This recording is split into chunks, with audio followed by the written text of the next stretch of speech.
Vamos falar do efeito fotoelétrico. Podemos começar assistindo esse vídeo.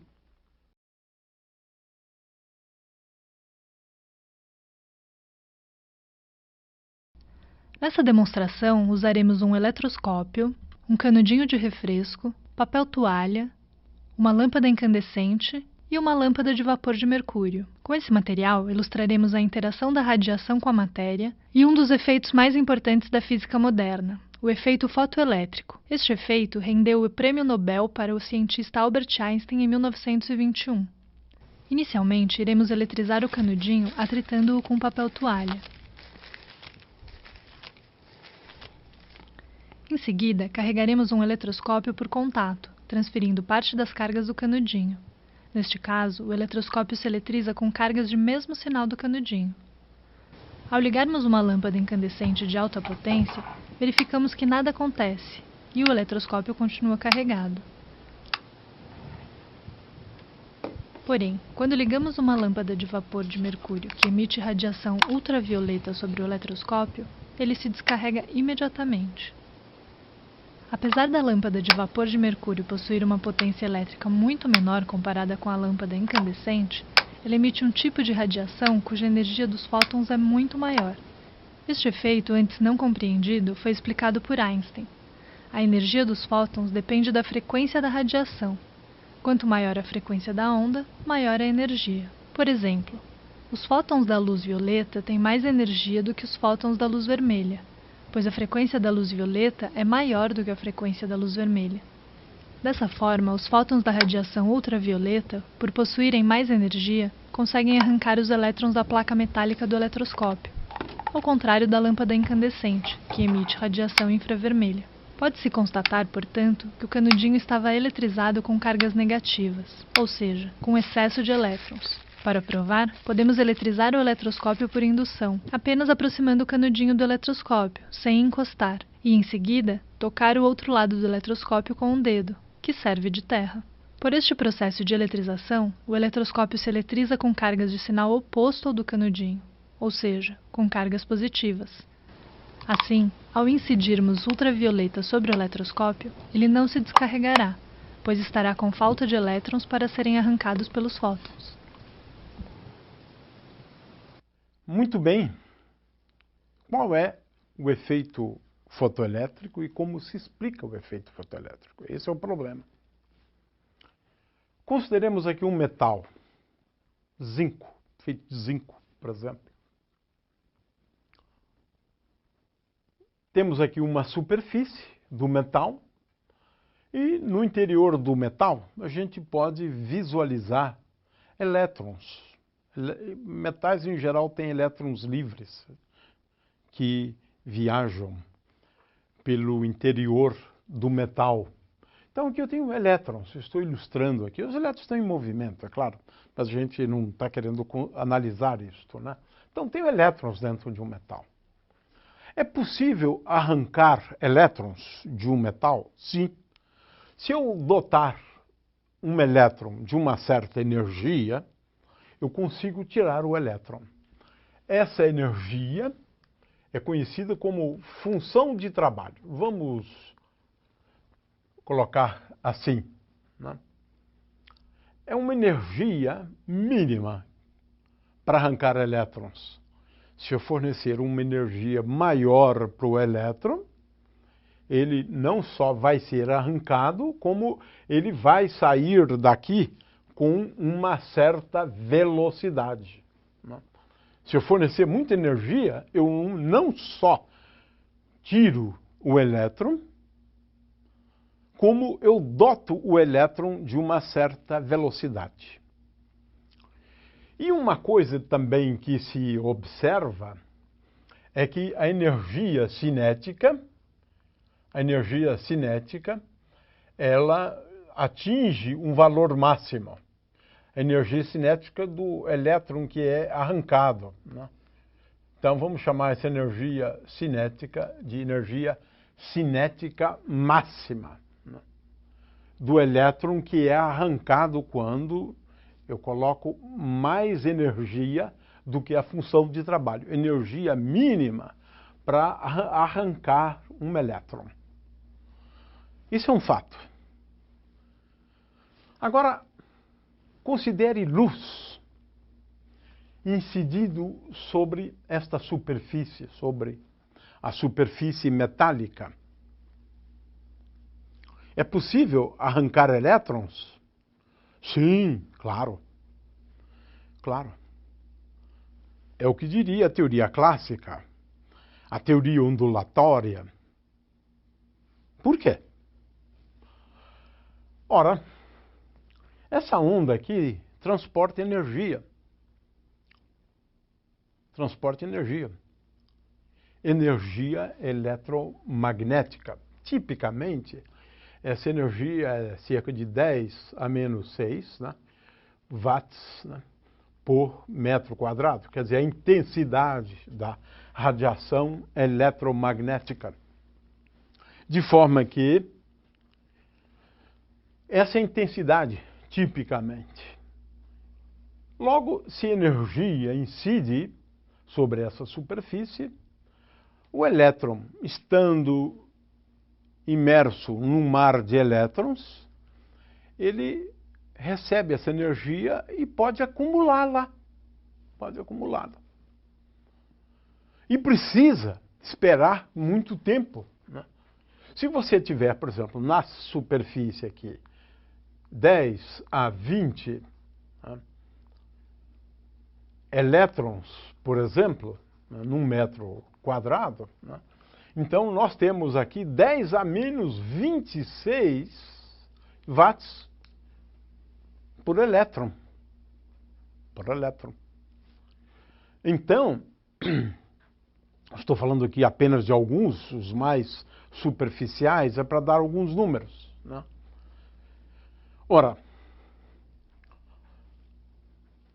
como a energia mínima necessária, a função de trabalho, né, é de cerca de 1 elétron-volt, alguns elétron-volts, não importa quanto, feitas as contas, precisaríamos de esperar quase um ano.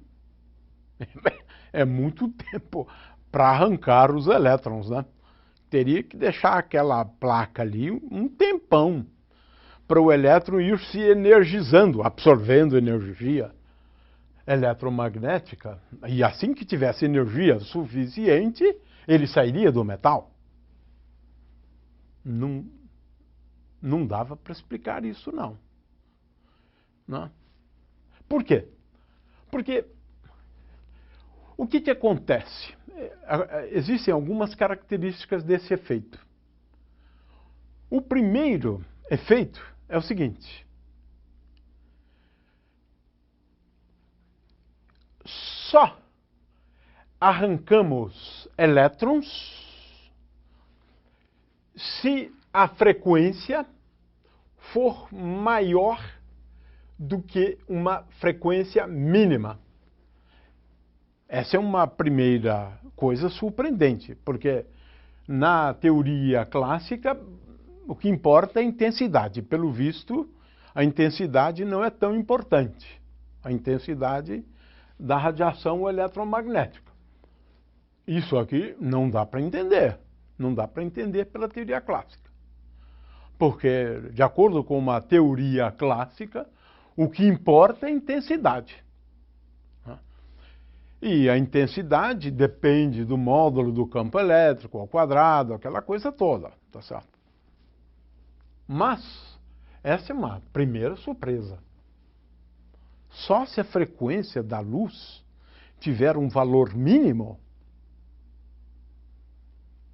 Bom, primeira surpresa. A segunda surpresa, essa é muito mais surpreendente ainda. Se a frequência satisfizer essa condição, então não há tempo de espera. A luz chega e já vai arrancando elétrons. Bom, essa é muito surpreendente, porque em vez de esperar quase um ano, o intervalo de tempo para se arrancar elétron de cerca de 10 a menos 9 segundos. Nossa! Praticamente, assim que a luz chega, o elétron já sai. Mas isso não dá para explicar pela teoria clássica. Ao invés de esperar um tempão, meio ano, 2 meses, 1 mês, não. Sai imediatamente. Bom, isso também não dá para explicar pela teoria clássica. E, finalmente, tem mais uma coisa curiosa aqui. Essa coisa curiosa diz respeito a essa energia máxima que o elétron pode ter. Quando você realiza as experiências, né, você verifica que esta energia máxima, ela depende da frequência da luz que incide. De forma que essa é outra coisa que simplesmente não adianta a gente evocar a teoria clássica, porque a energia máxima se verifica que ela depende linearmente com a frequência. De forma que aqui, se eu tenho aqui a frequência mínima, porque, claro, mas a partir desse valor de νi0, a energia cresce linearmente com a frequência. E isso também não dá para explicar com uma teoria clássica. Ou seja, existem 3 características, né, que não dá para explicar com a teoria clássica. Impossível. Por quê? É muito pouca energia. A intensidade, olhando para a intensidade, é muito pouca energia. Por unidade de tempo, por unidade de área. Então seria muito pouca energia para cada fóton, quando a energia é espalhada. Né? Quando a energia é espalhada. Então são essas 3 características. A existência de uma frequência da luz mínima para arrancar um elétron, o fato de não esperar nada, a luz chegou, o elétron já sai, esse intervalo de tempo aqui é ridículo, muito pequeno, e o crescimento da energia máxima com a frequência. 3 características que não adianta você tentar usar a teoria ondulatória da luz. E eis que Einstein tem uma ideia genial. Qual a ideia genial dele? É simples. Não vamos olhar a luz como se fora composta ou tendo uma natureza ondulatória. Vamos olhar a luz agora como se ela fosse composta por partículas.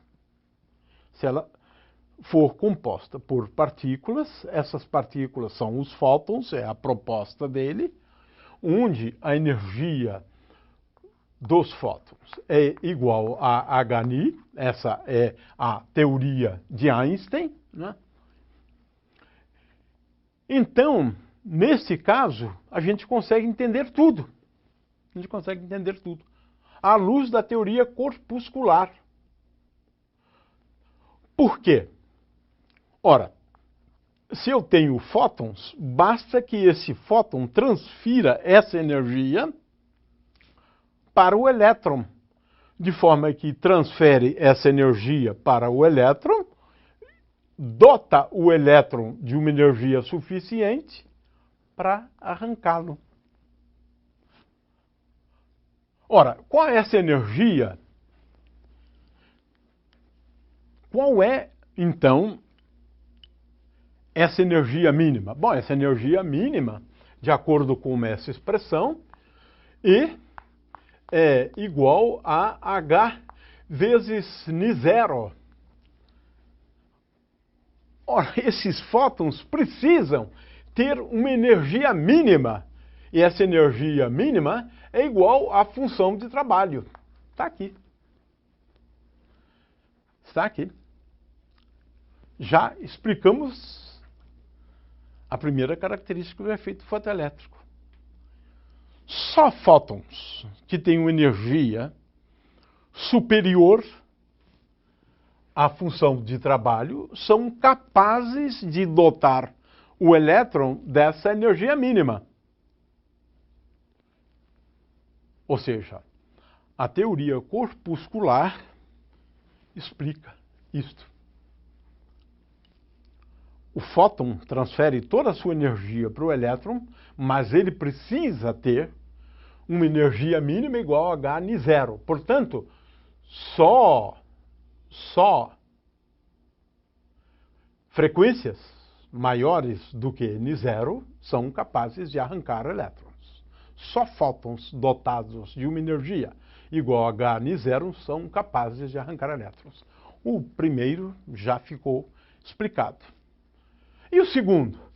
Ora, para o fóton é muito fácil, né, arrancar elétrons.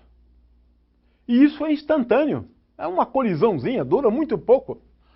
Bateu no elétron, o elétron absorve o fóton e já sai imediatamente. Não precisa de muito tempo, não.